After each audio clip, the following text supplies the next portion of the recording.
रुद्र के फोन पर बात करने का लहजा और चेहरे की मुस्कान ने इशारा किया कि वह मजाक नहीं कर रहा था। तनुजा, क्या रुद्र सच में गरीब है? क्या तुम गलत तो नहीं हो? तनुजा ने शर्मिंदा होकर नताशा से पूछा। खैर, यह नौकरी तनुजा के लिए अभी भी महत्वपूर्ण थी। वह इसे खोना नहीं चाहती थी।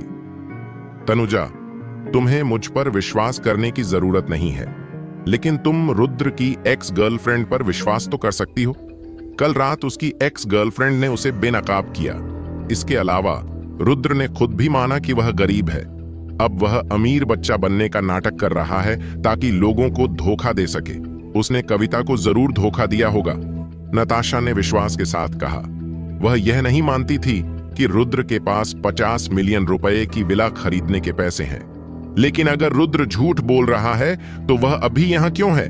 तनुजा ने घबराकर पूछा। वह बस इसे असली लगाना चाहता है, नताशा ने मुंह बनाते हुए जवाब दिया। फिर जारी रखा। तनुजा, मुझे लगता है रुद्र कहेगा कि बैंक से लोग नहीं आ सकते। शायद उसने कोई और ढूंढ लिया होगा जो उसके नाटक में साथ दे। लेकिन चाहे जो हो, रुद्र के पास विला खरीदने के पैसे नहीं हैं। चिंता मत करो, यह तो अच्छा है। तनुजा ने भरोसा पाकर आखिरकार राहत की सांस ली। वहीं शोरूम की सेल्स लेडीज ने नताशा की बात सुनकर रुद्र को तिरस्कार की नजरों से देखा। वे नताशा की बात मानती थीं और सोचती थीं कि रुद्र के पास विला खरीदने के पैसे होना असंभव है। समय बीतता गया। आधा घंटा तेजी से गुजर गया। फिर भी बैंक की तरफ से कोई पैसा भेजने वाला नहीं आया। तनुजा थोड़ी बेचैन होने लगी। वह एक कदम आगे बढ़ी और रुद्र से चिल्लाई, बेटा, बैंक वाले कब आ रहे हैं? क्या तुम फंसाने की कोशिश कर रहे हो?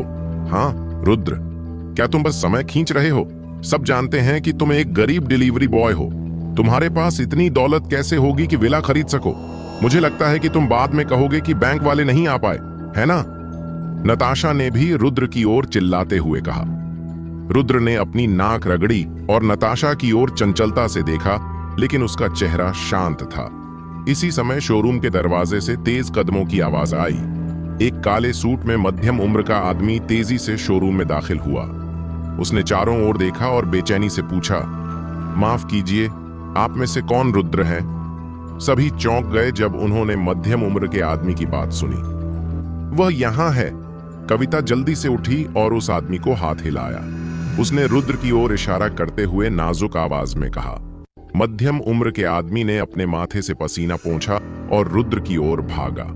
उसने सम्मानपूर्वक कहा, नमस्ते रुद्र, मैं मिहिर पाटिल हूं, ओपराना बैंक का अकाउंट मैनेजर। शोरूम की सेल्स लेडीज ने मिहिर की बात सुनकर तेज सांस ली। वे घबराने लगीं। इस समय उनकी पहली धारणा डगमगाने लगी। क्या रुद्र सच में अमीर है? लेकिन केवल नताशा और तनुजा तिरस्कार से देख रही थीं। मैंने नहीं सोचा था कि रुद्र ने किसी अभिनेता को खोज लिया होगा। उसका अभिनय तो ठीक ठाक है, नताशा ने तिरस्कार से कहा और मिहिर को देखा जो पेशेवर मैनेजर जैसा दिख रहा था। रुद्र पूरी तरह से मेहनत कर रहा है। क्या वह बस कविता को उसके साथ सोने के लिए धोखा देने की कोशिश नहीं कर रहा? क्या इसकी जरूरत है? तनुजा ने तंज कसते हुए कहा। आपसे मिलकर खुशी हुई। रुद्र ने मिहिर की ओर देखा और शिष्टाचार से अभिवादन किया। रुद्र, मैं खेद प्रकट करता हूं कि आपको इंतजार कराना पड़ा। मुझे इस इलाके की अच्छी जानकारी नहीं है, इसलिए मैंने आपका थोड़ा ज्यादा समय ले लिया। कृपया माफ करें। रुद्र, मध्यम उम्र का आदमी जल्दी जल्दी आया, कमरे का निरीक्षण किया, फिर रुद्र की ओर देखा और सम्मानपूर्वक बोला, चिंता मत कीजिए, क्या आप पैसे लेकर आए हैं? रुद्र ने शांतिपूर्वक मिहिर से पूछा। हाँ, मैं लाया हूं। मिहिर ने जल्दी से सिर हिलाया और फिर अपनी ब्रीफकेस से एक चेक निकाला। उसने धीमी आवाज में कहा, रुद्र, मिस्टर नेहाल ने मुझे बताया है कि आप इस चेक में अपनी मर्जी की कोई भी राशि भर सकते हैं। हमारा बैंक मिस्टर नेहाल के साथ निकट सहयोग में है। चेक भरते ही यह तुरंत प्रभावी होगा। रुद्र, तुम कब तक इस नाटक को जारी रखने वाले हो? इसी समय नताशा ने अचानक रुद्र से चिल्लाते हुए कहा। रुद्र ने ऊपर देखा और बिना कुछ बोले उसकी ओर नजर डाली। उसने मिहिर से चेक लिया और कविता को सौंप दिया। उसने बिना भाव के कहा, विला की कीमत भर दो। कविता उत्साह से सिर हिलाई। फिर उसने पेन निकाला और चेक पर विला की कीमत लिख दी। यह चेक अब प्रभावी है ना? रुद्र ने मुड़कर मिहिर से पूछा। हाँ, अब प्रभावी है। मिहिर ने जल्दी से सिर हिलाया। रुद्र ने कविता से चेक लिया और तनुजा के पास जाकर बिना भाव के कहा, मैं अब इस विला को खरीद रहा हूं। तनुजा ने यह सुनकर हैरानी जताई नहीं, बल्कि तिरस्कार से मुस्कुराई। तनुजा, रुद्र आपसे बात कर रहे हैं। क्या तुम बहरे हो? रुद्र वह विला खरीदने वाले हैं, कविता ने तनुजा से चिल्लाते हुए कहा। तनुजा ने रुद्र से चेक लिया और उसे तिरस्कार भरी नजरों से देखा। फिर बोली, मैंने नहीं सोचा था कि आप लोग अभिनय में इतने अच्छे हों। यह चेक तो काफी असली लगता है। मैडम, आपका क्या मतलब है? मिहिर थोड़ा उलझा हुआ लग रहा था और तनुजा से पूछा, क्या तुम अभी भी अभिनय कर रही हो? मुझे लगता है कि तुम रुद्र ने एक अभिनेता को रखा है ना? और यह चेक नकली है, सही? अगर मैं अभी रुद्र को विला का स्वामित्व दे दूं तो क्या मैं मूर्ख नहीं बन जाऊंगा? तनुजा ने चेक को तिरस्कार से पकड़ते हुए कहा, क्योंकि उसे लग रहा था कि उसने नाटक समझ लिया है। चेक नकली है, यह सुनकर मिहिर बोल नहीं पाया। वह नहीं जानता था कि यह महिला क्या कर रही है। फिर भी उसने गंभीरता से कहा, मैडम, मुझे लगता है कि आप मुझे गलत समझ रही हैं। मैं ओपराना बैंक का अकाउंट मैनेजर हूं। मैं नकली चेक कैसे दे सकता हूं? आपके पास क्या सबूत है यह साबित करने के लिए कि आप ओपराना बैंक के अकाउंट मैनेजर हैं? तनुजा ने मिहिर की ओर देखते हुए पूछा। मिहिर हैरान रह गया। फिर वह जल्दी से अपनी ब्रीफकेस खोलने लगा, कुछ खोजने के लिए। लेकिन उसे एहसास हुआ कि वह इतनी जल्दी में आया कि उसने अपना कर्मचारी टैग साथ लाना भूल गया। आपने दावा किया था कि आप ओपराना बैंक के अकाउंट मैनेजर हैं, तो अब मुझे साबित करें। नताशा ने एक कदम बढ़ाकर मिहिर से पूर्ण आवाज में चिल्लाया। मिहिर पाटिल बहुत बेबस नजर आ रहे थे। इतने सालों तक काम करने के बाद यह पहली बार था जब उन्हें ऐसी स्थिति का सामना करना पड़ा था। किसी ने सोचा कि वह ओपराना बैंक में अकाउंट मैनेजर होने का नाटक कर रहे हैं। मैं ओपराना बैंक का अकाउंट मैनेजर हूं, लेकिन मैं जल्दीबाजी में आया और अपना स्टाफ टैग लाना भूल गया, मिहिर ने बेबस होकर कहा।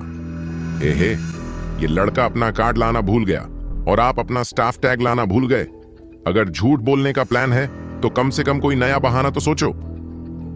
तनुजा पटेल ने बेरहमी से उसका मजाक उड़ाया। फिर उसने चेक जमीन पर फेंक दिया, हाथ बांधे और रुद्र पर चिल्लाई, तुम्हें लगता है हम बंदर हैं क्या? पहले कहा कि विला खरीदना है, फिर किसी एक्टर को लाकर ये नाटक रचाया और अब हमें नकली चेक थमा रहे हो।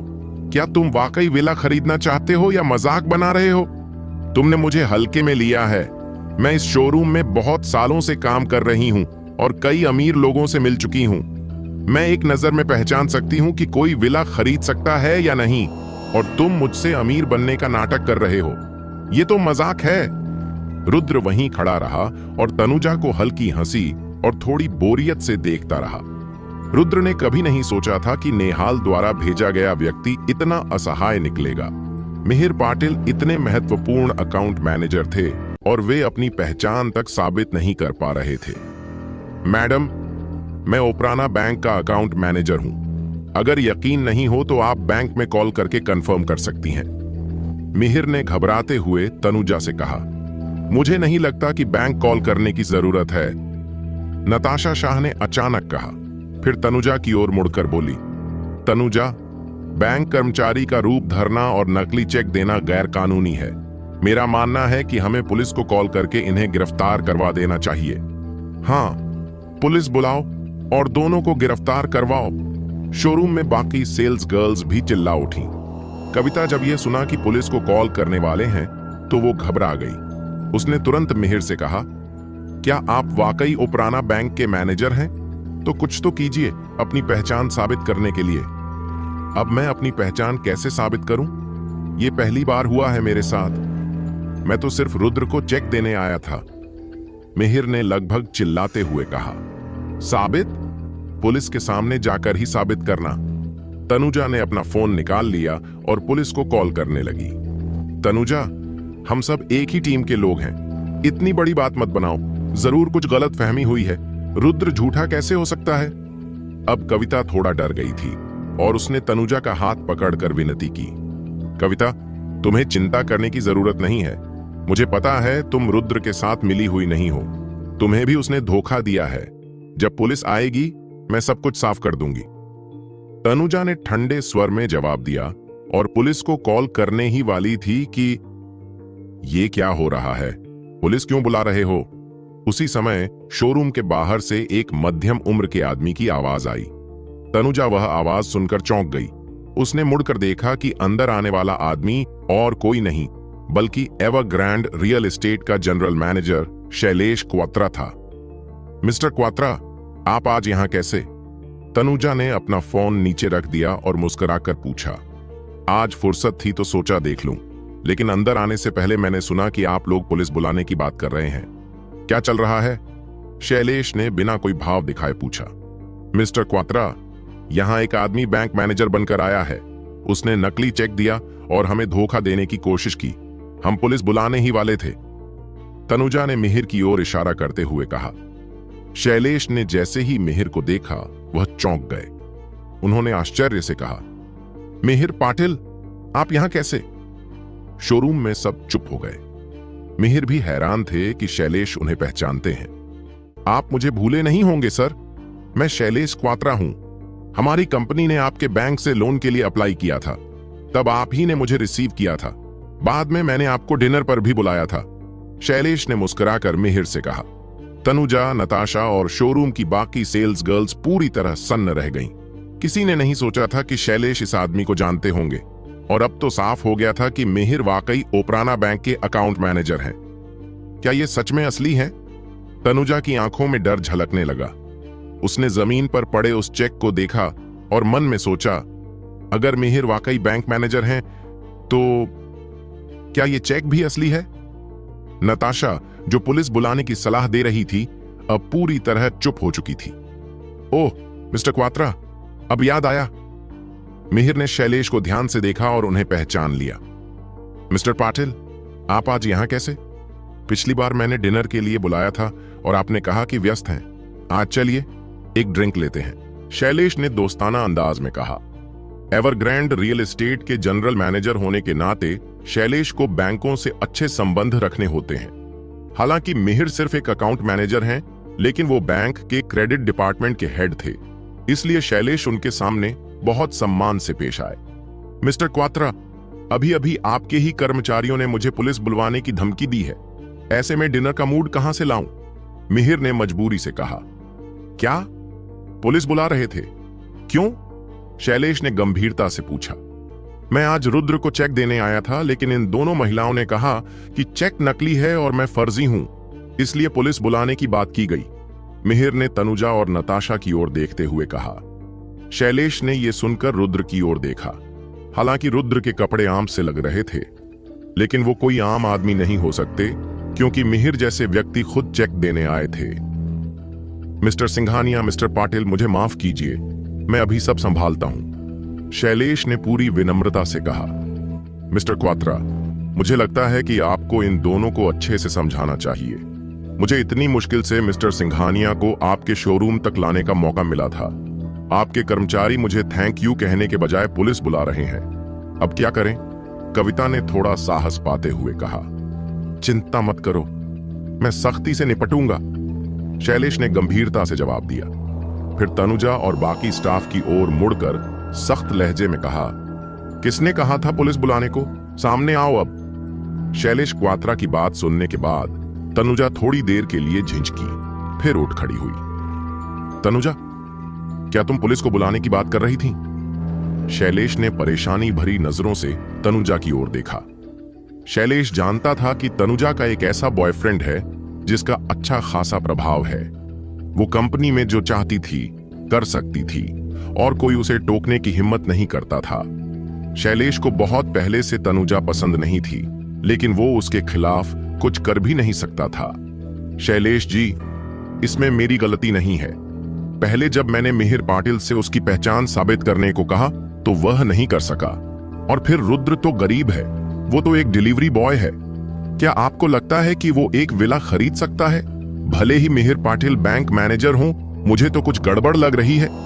मिहिर के ओपराना बैंक का अकाउंट मैनेजर होने की बात जानने के बाद भी तनुजा इस बात पर अड़ी रही कि रुद्र गरीब है और उसने अपनी गलती मानने से इनकार कर दिया। तुम कैसे जानती हो कि रुद्र सिंघानिया के पास पैसे नहीं हैं? कविता ने उसे घूरते हुए चिल्लाकर कहा। उसे देखो, क्या वो किसी अमीर आदमी की तरह दिखता है? तनुजा ने होंठ सिकोड़ते हुए जवाब दिया। बस करो तुम दोनों, शैलेश ने गुस्से से डांटते हुए कहा। फिर बोला, ऐसा करते हैं, मिहिर पाटिल जो चेक लाए थे, हम फाइनेंस डिपार्टमेंट से उसकी जांच करवा लेते हैं, सब कुछ साफ हो जाएगा। तनुजा ने यह सुनते ही जल्दी से फर्श से चेक उठाया और शैलेश को देते हुए नरमी से कहा, शैलेश जी, यह रहा वो चेक। तुमने चेक जमीन पर कैसे फेंक दिया? अगर यह असली निकला तो क्या तुम इसकी भरपाई कर सकोगी? शैलेश ने गुस्से में तनुजा को डांटा।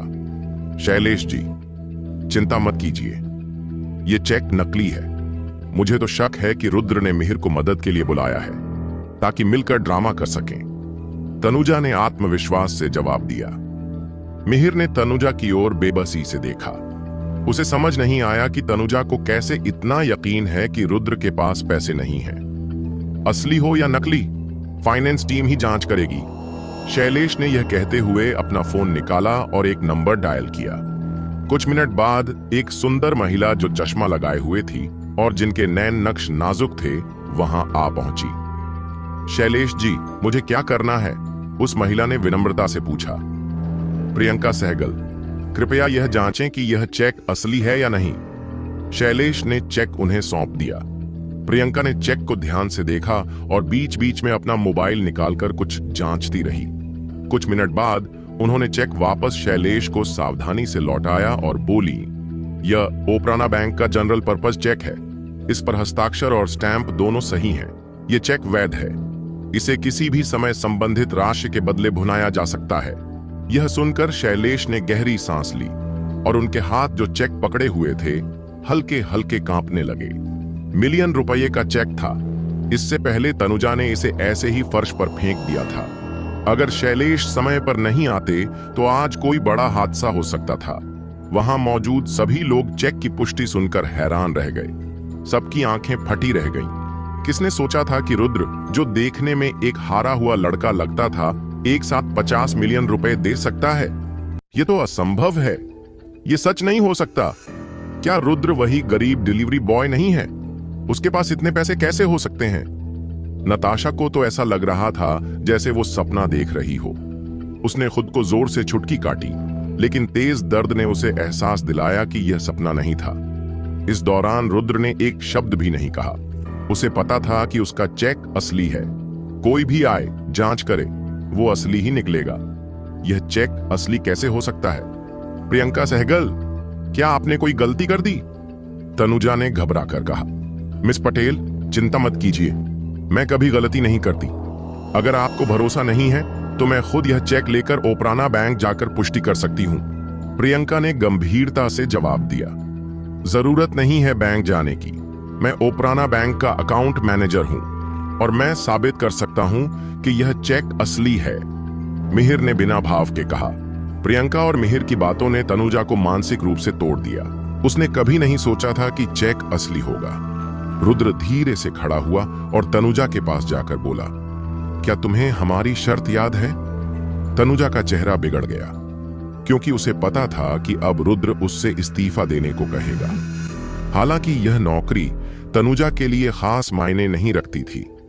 आखिरकार उसका बॉयफ्रेंड अमीर और प्रभावशाली था, लेकिन अब इस्तीफा देना उसे शर्मिंदगी भरा लग रहा था। तनुजा अभी भी रुद्र के चेक की सच्चाई को लेकर इनकार की स्थिति में थी। वह समझ नहीं पा रही थी कि एक डिलीवरी बॉय के पास इतना पैसा कैसे हो सकता है। उधर नताशा पूरी तरह से हैरान थी। उसका मुंह खुला रह गया और वह कुछ बोल ही नहीं सकी। पिछली रात डस्क में साक्षी और बाकी लोगों ने कहा था कि रुद्र एक गरीब डिलीवरी बॉय है, और जब वे हॉस्टल लौटे थे तब खुशी ने भी यह बात मानी थी। इतने सारे लोगों की हंसी उड़ाने के बावजूद रुद्र ने कभी पलटकर कुछ नहीं कहा, जिससे यही लगता था कि वह वाकई गरीब है। लेकिन अब वह इतनी बड़ी रकम में विला कैसे खरीद सका? क्या रुद्र ने खाना डिलीवर कर करके 50 मिलियन रुपए बचा लिए? उसे कितने डिलीवरी करने पड़े होंगे?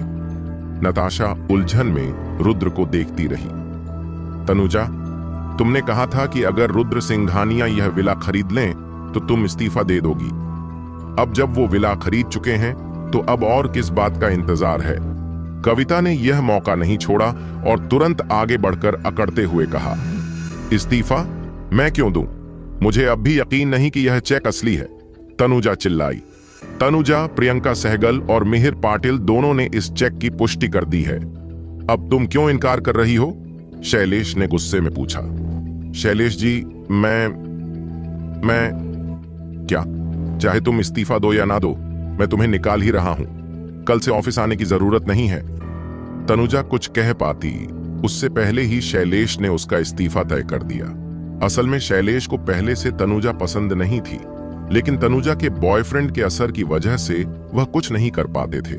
लेकिन अब शैलेश को लगने लगा कि रुद्र का प्रभाव उससे कहीं ज्यादा है। वह आराम से 50 मिलियन रुपए का विला खरीद सकता है और उसने ओपराना बैंक के मिहिर पाटिल को खुद चेक पहुंचाने के लिए बुलाया। ओपराना बैंक में आखिर उसका क्या रसूख था? ऐसे अमीर लड़के से मिलना शैलेश के लिए भी मौके जैसा था, जिससे न सिर्फ दोस्ती हो सकती थी बल्कि तनुजा से भी पीछा छूट जाता। जब तनुजा ने यह सुना तो वह ठंडी पड़ गई। वह गुस्से से घूरते हुए चिल्लाई, शैलेश क्वात्रा, आप क्या कह रहे हो? क्या आप मुझे निकाल रहे हो? क्या आपने चेयरमैन की राय ली है? मुझे चेयरमैन की राय नहीं पता, लेकिन आपने आज बड़ा झगड़ा कर दिया है। आप लगभग रुद्र सिंघानिया और मिहिर पाटिल को पुलिस स्टेशन भेजने वाले थे। बस यही कारण मेरे लिए तुम्हें निकालने के लिए काफी है। शैलेश ने अंदाजा लगाया था कि तनुजा अपने कनेक्शंस का इस्तेमाल करके उसे धमका सकती है, इसलिए वह शांत होकर जवाब दिया। यह सुनकर तनुजा की आंखों में मायूसी झलकी। वह कभी नहीं सोचती थी कि शैलेश इतना बेरहम होगा और कंपनी में उसके कनेक्शंस की परवाह नहीं करेगा। इसी बीच नताशा भी बहुत पछताई। उसने उम्मीद नहीं की थी कि तनुजा को इतना भारी दाम चुकाना पड़ेगा सिर्फ अपनी बात की वजह से। अपनी वर्तमान पद तक पहुंचने के लिए तनुजा ने कई पुरुषों के साथ संबंध बनाए और बहुत मेहनत की ताकि वह लग्जरी विला शोरूम की मैनेजर बन सके। लेकिन अब जैसे उसने रुद्र जैसे हारने वाले को नाराज किया, शैलेश उसे निकाल रहा था। तनुजा परेशान थी।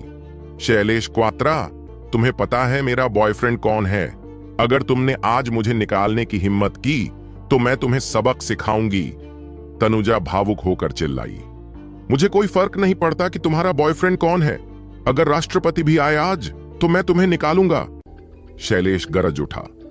असल में शैलेश जानता था कि कंपनी के बड़े लोग तनुजा के बॉयफ्रेंड की वजह से उसकी तरफ बोल रहे थे, लेकिन असल में शैलेश को पता नहीं था कि तनुजा का बॉयफ्रेंड कौन है। शैलेश क्वात्रा, तुम आज इतने गुस्से में क्यों हो?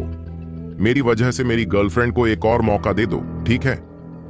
इसी समय सफेद सूट में एक नाजुक दिखने वाला युवक मुस्कुराते हुए अंदर आया। सबने जब यह सुना तो वे उस व्यक्ति को देखने के लिए घूम गए। रुद्र ने उस आदमी को देखा और समझा कि वह उसे नहीं पहचानता, लेकिन उसे कुछ अजीब सा जान पहचान महसूस हुआ। जानू, तुम आखिरकार आ गए। अगर तुम अभी यहां नहीं होते तो मैं इन लोगों से परेशान हो जाती। तनुजा ने वह आदमी देखकर तुरंत चुलबुली होकर उसकी ओर झपकी मारते हुए मिन्नत की। नताशा ने उस आदमी को देखा और आखिरकार राहत की सांस ली, क्योंकि उसे पता था कि उसकी चचेरी बहन के बॉयफ्रेंड का प्रभाव है, इसलिए आज रुद्र, शैलेश और बाकी कोई तनुजा को कुछ नहीं कर पाएंगे। हारने वाला ही होता है। पैसा हो या ना हो, फर्क क्या पड़ता है? यह सोचकर नताशा ने फिर से रुद्र को देखा। उसकी नजरों में चाहे रुद्र के पास पैसा हो, वह फिर भी गरीब हारने वाला था। आज की दुनिया में कोई भी सिर्फ पैसे होने की वजह से अपने मन के मुताबिक नहीं कर सकता। पैसे के अलावा कनेक्शन ज्यादा जरूरी है। शैलेश क्वात्रा, क्या हो रहा है? तनुजा के बॉयफ्रेंड आगे बढ़े और शैलेश से धीरे से पूछा। मल्होत्रा साहब, आप यहां क्यों हैं? शैलेश ने कांपती आवाज में जवाब दिया। शैलेश के चेहरे के हाव भाव से साफ था कि तनुजा के बॉयफ्रेंड कोई मामूली इंसान नहीं था।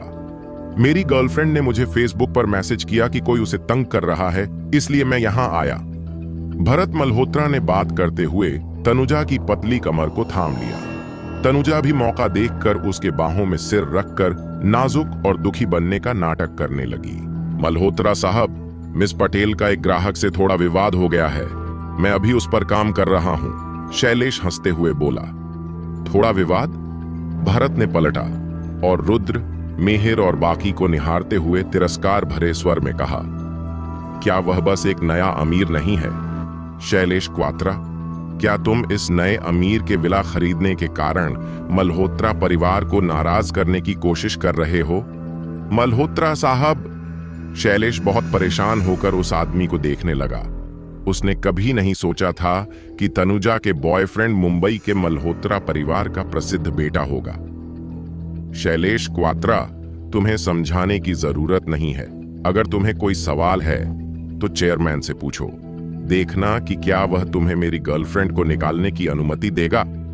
युवा आदमी ने डॉन की तरह शैलेश से कहा। तनुजा ने अभी खुद कहा था कि अगर रुद्र सिंघानिया इस विला को खरीदते हैं तो वह स्वेच्छा से इस्तीफा दे देगी। इस मामले का शैलेश क्वात्रा से कोई लेना देना नहीं है। कविता ने निश्चय ही तनुजा से छुटकारा पाने के इस मौके को गंवाना नहीं चाहा, इसीलिए वह जल्दी से आगे बढ़ी और बोली, तनुजा मेरी जान, क्या तुमने ऐसा कहा था? भरत मल्होत्रा ने नरमी से तनुजा से पूछा। तनुजा थोड़ी देर के लिए हक्की बक्की रह गई, फिर उसने तुरंत समझ लिया कि वह क्या संकेत दे रहा है। वह जल्दी से मना करने लगी। जानू, मैंने ऐसा नहीं कहा। उसने ऐसा कहा भी नहीं। तुम कैसे उस पर आरोप लगा सकते हो? भरत ने ठंडी मुस्कान दी। कविता उन दोनों को देख रही थी जो पति पत्नी जैसे लग रहे थे, और वह तुरंत हैरान रह गई। वह चुप रह गई। उसे उम्मीद नहीं थी कि ये दोनों इतने बेईमान होंगे। ठीक है, मुझे तुम लोगों से निपटने का वक्त नहीं है। तनुजा, नताशा, चलो, मैं बाद में चेयरमैन को समझा दूंगा। आखिरकार वह सिर्फ एक नया अमीर है, इसमें इतना खास क्या है? भरत मल्होत्रा हमेशा नियंत्रित रहते थे। उन्होंने रुद्र और बाकी से उनकी राय तक नहीं मांगी। उन्होंने बस तनुजा को गले लगाया और निकलने लगे। शैलेश स्वाभाविक रूप से उन्हें रोकने की हिम्मत नहीं कर सका। आखिरकार अगर वह तनुजा को निकालने पर जिद करता तो वह मल्होत्रा साहब के खिलाफ जाता। जानू, तुम कमाल हो। भरत मल्होत्रा ने पूरे मामले को ऐसे सुलझाया कि तनुजा की आंखें चमक उठीं। उसने मन ही मन ठाना कि रात को वह उन्हें अच्छी तरह सेवा करेगी। हालांकि वे अभी कुछ देर के लिए अकेले थे, इसलिए तनुजा केवल भरत के गाल पर चूमकर उसका हाथ पकड़कर चल दी। अगर तनुजा आज इस्तीफा नहीं देती तो कोई भी नहीं निकल सकता। जब तनुजा मुड़ी और जाने लगी तो रुद्र ने अचानक बोल दिया, हाँ हाँ, तुम कौन हो बच्चों? तुम्हें यहां बोलने का हक किसने दिया? भरत ने रुद्र की बात सुनकर तुच्छता से हंसते हुए कहा, रुद्र, तुम्हें मौत की तमन्ना है क्या? तुम्हें पता है मेरा जीजा कौन है? तुम्हें पता है तुम किससे बात कर रहे हो? कुछ गंदी नोटों के होने का मतलब यह नहीं कि तुम अपनी मनमानी कर सको। नताशा ने रुद्र को घूरते हुए गरजते हुए कहा, हाँ, क्या तुम सोचते हो कि विला खरीदने के कारण तुम गैर कानूनी हो सकते हो? क्या यह सिर्फ एक टूटी फूटी विला नहीं है? मैं अभी तुम्हारे साथ मजाक कर रही थी। क्या तुम्हें सच में लगा कि मैं दांव पर अपने काम से इस्तीफा दूंगी? भोली! इस समय तनुजा ने भी बेन की मौजूदगी से बहादुरी पाकर उसे और तंग करना जारी रखा। आखिरकार उनकी नजर में रुद्र सिर्फ एक बदबूदार हारने वाला था। हालांकि उसके पास कुछ पैसा था, लेकिन भरत के सामने वह कुछ भी नहीं था। भरत मल्होत्रा परिवार के सबसे बड़े बेटे थे। उनके कनेक्शंस और प्रभाव बहुत मजबूत थे, इसलिए वह रुद्र के मुकाबले कहीं ऊपर थे। क्या तुमने नहीं कहा था कि जब मैं यह विला खरीद लूंगा तो तुम अपनी मर्जी से इस्तीफा दे दोगी? तो अगर तुम आज अपनी मर्जी से इस्तीफा नहीं दोगी तो कोई भी इस दरवाजे से बाहर नहीं निकल पाएगा। रुद्र ने तनुजा को देखते हुए ठंडे अंदाज में कहा। शुरुआत में रुद्र ऐसा बड़ा मामला बनाना नहीं चाहता था, लेकिन भरत की घमंडी हरकतों ने उसे बहुत नाराज कर दिया था। खैर, उसकी पहचान पहले ही सबके सामने आ चुकी थी और सब जानते थे कि वह अमीर है। इसलिए रुद्र तनुजा और नताशा से बदला लेना चाहता था। जब कविता ने यह सुना तो उसकी आंखें चमक उठीं और उसने सोचा कि रुद्र कितना जबरदस्त है जब उसने ऐसा कहा। यहां तक कि नताशा, जो भरत के पीछे छिपी हुई थी, भी अपना दिल तेजी से धड़कते महसूस कर रही थी। उसने महसूस किया कि रुद्र कल जो शर्मिंदा होकर चुप बैठा था, उससे बिल्कुल अलग इंसान बन चुका था। छोटू, तुम खुद को क्या समझते हो? क्या तुम्हें लगता है कि मैं तुम्हारी बात सुनकर डर जाऊंगा? भरत ने रुद्र की ओर घूरते हुए तंज भरे अंदाज में कहा। कोशिश करो, रुद्र ने चुनौती देते हुए जवाब दिया। तुम्हारी हिम्मत? तुम खुद को क्या समझते हो? मुझे धमकी देने की हिम्मत कैसे हुई?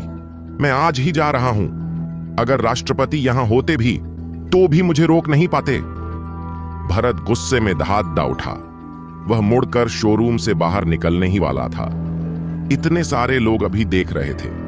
भरत हार मानने वाला कैसे हो सकता था? शैलेश, अपने शोरूम के सुरक्षा गार्डों को उसे रोकने को कहो, रुद्र ने शैलेश की ओर देखते हुए कहा। मिस्टर सिंघानिया, मिस्टर मल्होत्रा हैं। शैलेश थोड़ा असहज दिखा। बस तुम मेरी मदद करो उसे रोकने में। मैं अभी 200 मिलियन रुपए की वह यूनिट खरीद लूंगा, रुद्र ने शांत होकर कहा। जब कविता ने पहले रुद्र को विला दिखाया था तो उसने शोरूम की सबसे महंगी यूनिट डिमेंशन का भी जिक्र किया था। हालांकि कविता को लगा था कि चाहे रुद्र शहर का सबसे अमीर लड़का हो, वह मेंशन नहीं खरीद सकता। विला की लोकेशन सबसे अच्छी थी, सुविधाएं बेस्ट थीं और व्यू भी शानदार था, इसलिए यह सबसे महंगा था।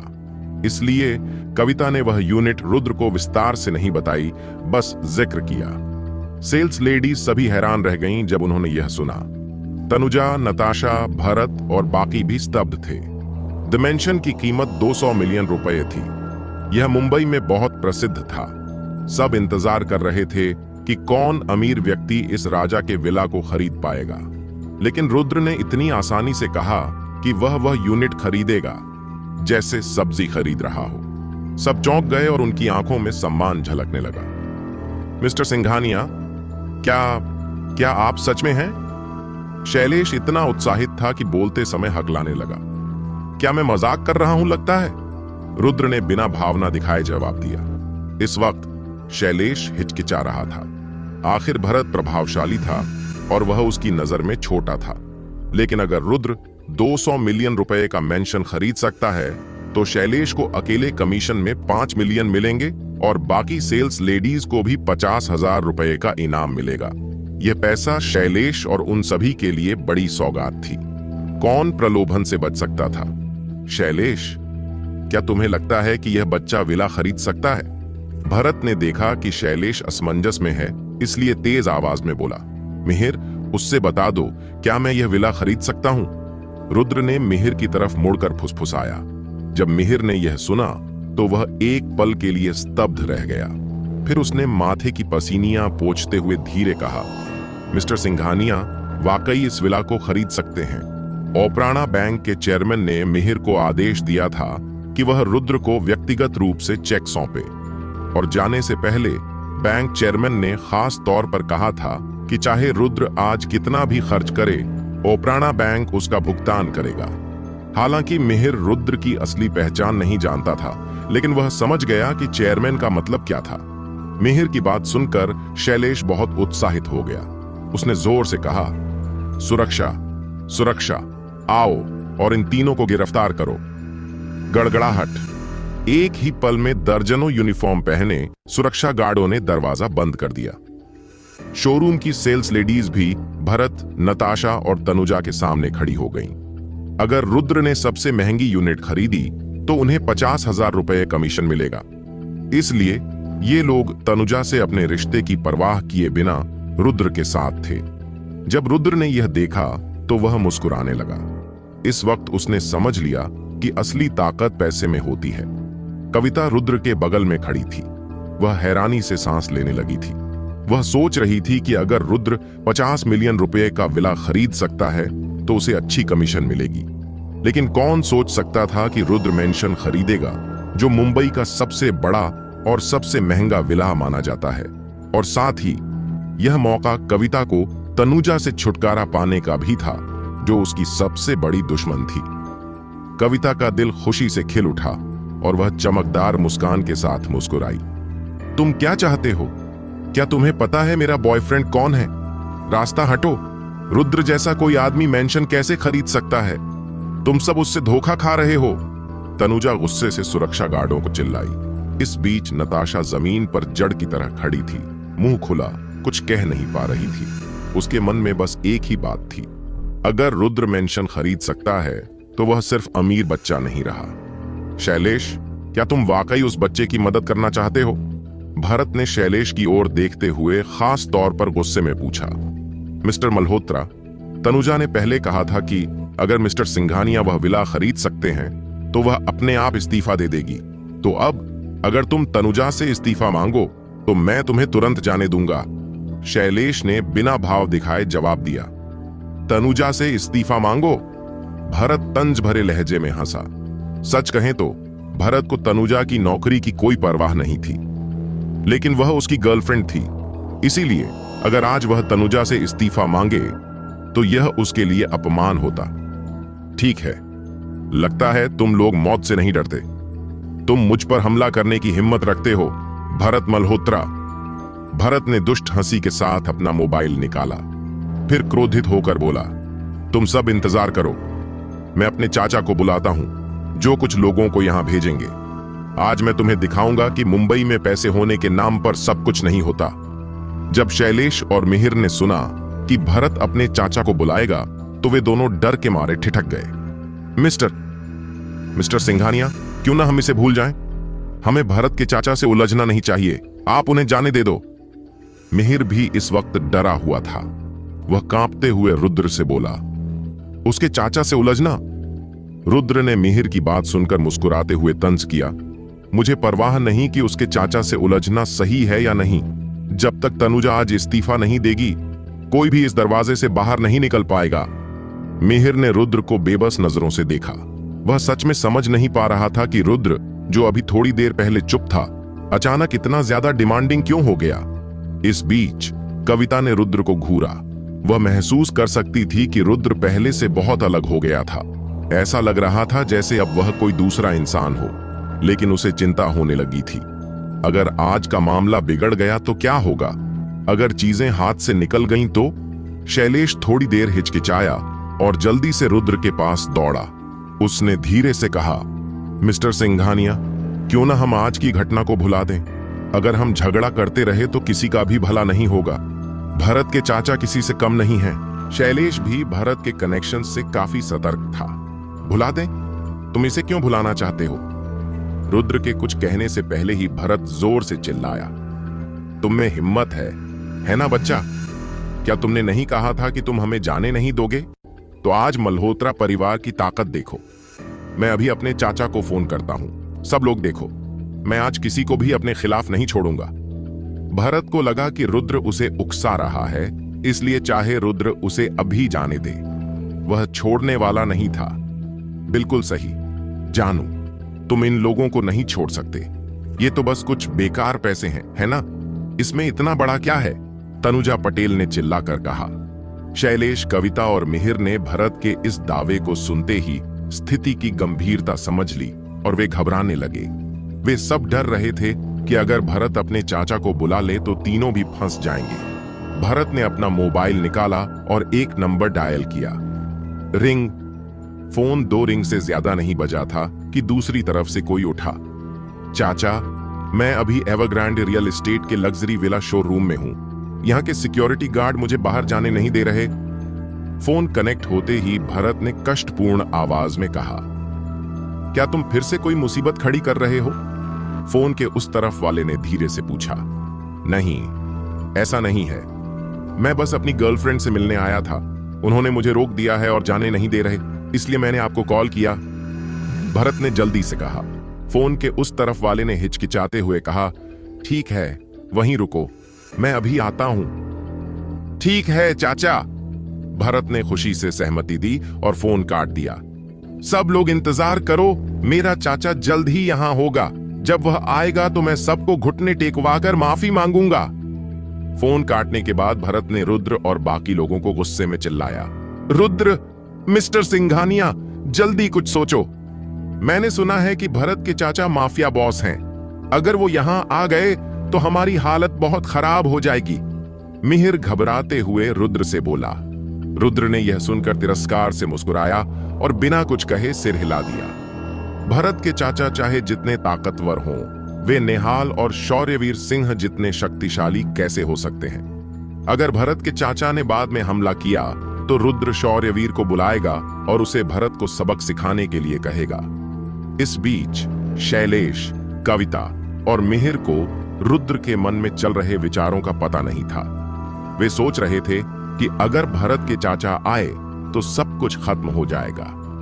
रुद्र, अगर तुम अभी मेरी कजिन से माफी मांगो तो मैं तुम्हारे लिए अपने साले से बात करूंगी। शायद मेरा साला तुम्हें आज छोड़ दे। नताशा अचानक रुद्र के पास आई और धीरे से कहा। रुद्र, कविता और बाकी लोग उस प्रस्ताव को सुनकर उलझन में थे। वे समझ नहीं पा रहे थे कि नताशा ने रुद्र के लिए ऐसा प्रस्ताव क्यों दिया। दरअसल नताशा की यह चाल साफ थी कि वह रुद्र का दिल जीतना चाहती थी। उन्होंने यह सब शुरू किया था। अगर नताशा ने इतने लोगों के सामने यह नहीं कहा होता कि रुद्र एक गरीब डिलीवरी बॉय है, तो तनुजा पटेल रुद्र को गलत नहीं समझती। इस तरह मामला इतना बिगड़ता नहीं। नताशा जानती थी कि रुद्र अमीर है और वह एक बार में 50 करोड़ का बंगला खरीद सकता है, इसलिए उसकी नताशा के कुछ और इरादे थे।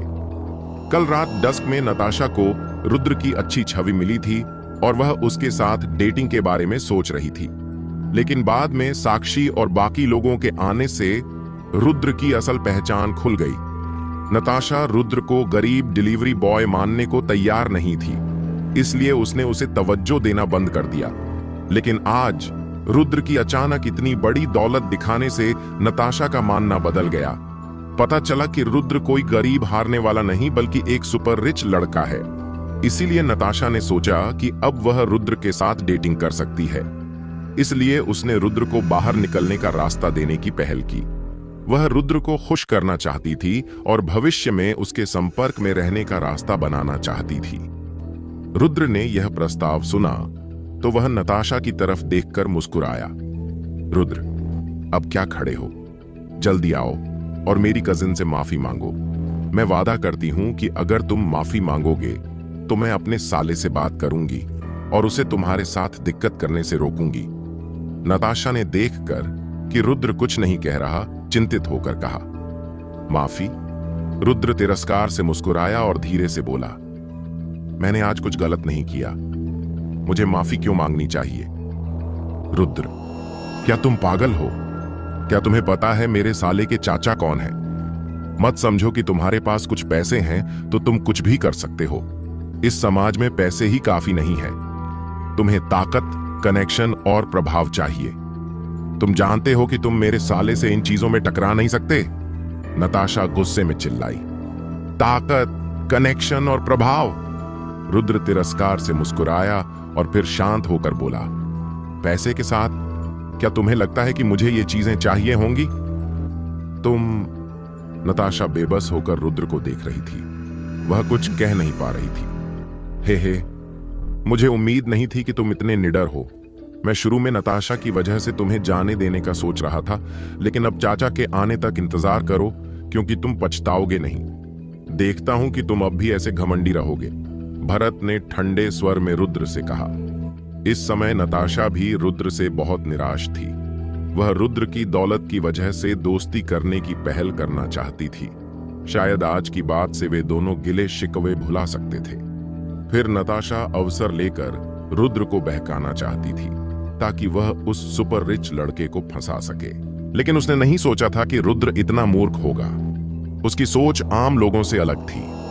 वह मौत के कगार पर था, फिर भी इतना जिद्दी था। इसलिए नताशा अब रुद्र को मनाने का इरादा नहीं रखती थी। तभी शोरूम के प्रवेश द्वार से जोरदार कदमों की आवाज आई। एक मजबूत कद का मध्यम आयु का आदमी कुछ काले कपड़ों में सख्त बदन वाले साथियों के साथ शोरूम में घुसा। उसके चेहरे पर हत्या की आग